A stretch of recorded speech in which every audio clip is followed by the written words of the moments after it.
legal na hanap buhay, hindi nagnanakaw, at ngayon ang ninanais nila ang ating kabataan maghangad na biglang yaman sa pamamagitan itong ating 18 brave Marines. Mga Marines na bago pa sumabak dito sa kanilang ginawang expose na pagde-deliver ng mga limpak-limpak na pera sa mga senatong at mga congressman at mga miyembro ng gabinete, inalay na ang buhay para sa inang bayan. Paano mo lalaitin ang mga Marines? Samantalang sila talaga namang sinugal ng buhay. Baliwala ng buhay nila kung kinakailangan yan para pagsilbihan ng inang bayan. Yan ba ang dapat laitin? Na handang mamatay para sa inang bayan? Hindi lang umaawit ng lupang hinirang na nagsasabi na ang mamatay na para sa iyo, kung hindi, talaga namang ibinigay ng buhay ang kanilang kamatayan para sa inang bayan. Yan ba ang dapat laitin bilang kargador at mga basurero? Well, Erich, Sylvester, the American and Lobender, ako naghahangad maging kargador, naghahangad maging basurero dahil yan ay marangal. At ako, matitignan ko sa mata ang aking mga anak at sinasabi ko na ang pinakain ko sa kanila galing sa hirap at sa aking sariling trabaho, walang nakaw. Masasabi mo ba yan sa iyong mga anak? Erich Sylvester, the American, the Lobender. Kayong mga Pilipino, papayag ba kayo na yung mga inalay ng buhay handang mamatay para sa inang bayan, lalaitin na lamang na isang tao palibasa na saktan dahil nasiwalat ng katotohanan na pinagdeliveran siya ng mga mali-maletang kwarta? Papayag ba kayo ng ating mga kabataan lumaki ng iniisip na ang dapat hangarin ay biglang yaman sa pamamagitan ng kakurakutan sa gobyerno? Papayag ba kayo ng ating mga kabataan tanggapin ang kulturang bangag na palibasa, biglang yaman, mas marangal at mas mataas ang dapat tingin sa kanila sa lipunan? Ako hindi po. Unang-una, pinalaki po akong Kristiyano. At sinabi sa Biblia, mas madali pa pumasok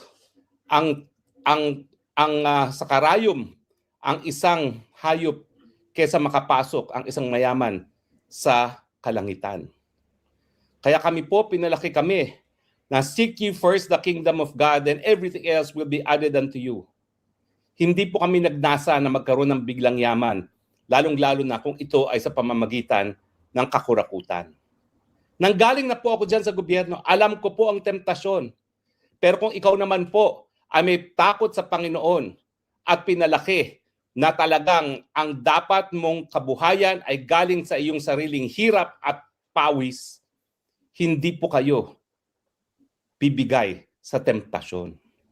Talagang mga kulturang bangag lamang ang tumatanggap na ang biglang yaman, ang kayamanan ay susi ng karangyaan at posisyon sa lipunan. Hindi po namin tinatanggap yan. Kaya nga po sinasabi namin, kung wala pong kargador sa ating mga pier, wala pong kalakalan, at wala kayong mga imported na mga luxury goods na binibili at pinakikinabangan, kung wala po ang hamak ng mga kargador, mga arastre sa pier. Kung wala pong mga basurero, ang lipunan natin magiging napakarumi at mawawalan po tayo ng mga pangangailangan na nanggagaling po sa recycled waste material. Kung wala pong mga basurero, siguro po marami na sa ating namatay dahil sa kolera at iba pang mga karamdaman dulot ng maruming kapaligiran. Huwag po tayo manglalait dahil lahat po ng trabaho sa mundong ito, basta ito po ay walang nakaw, ay marangya at marangal. Kaya nga pong sinasabi ko sa ating Brave 18, kayo po ang kinikilalang makabayan ng ating mga kababayan. Kayo po ay kinikilalang mga bagong bayani. Dahil nung minsan bilang mga Marino, sinabi nyo na po, handa kayong ialay ang buhay ninyo sa inang bayan.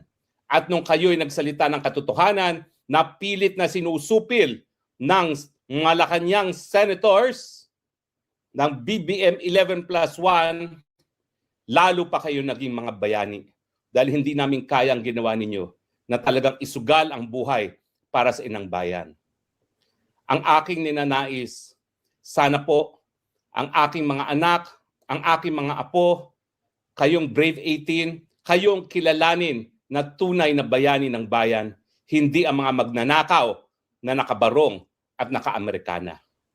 Dahil kapag tinanggap na natin na ang mga makabayan ay mga magnanakaw na nakabarong at naka-Amerikano, yan po ay senyales na tayo po talaga ay nawalan na ng moralidad sa paglilingkod sa ating inang bayan. Bumalik po tayo sa tama at bumalik po tayo doon sa tinuro ng ating simbahan, ng ating mga magulang na dapat itinatakwil ang mali. Ang pagnanakaw po ay labag sa batas ng Panginoon. Nasa 10 kautusan po yan. Thou shalt not steal.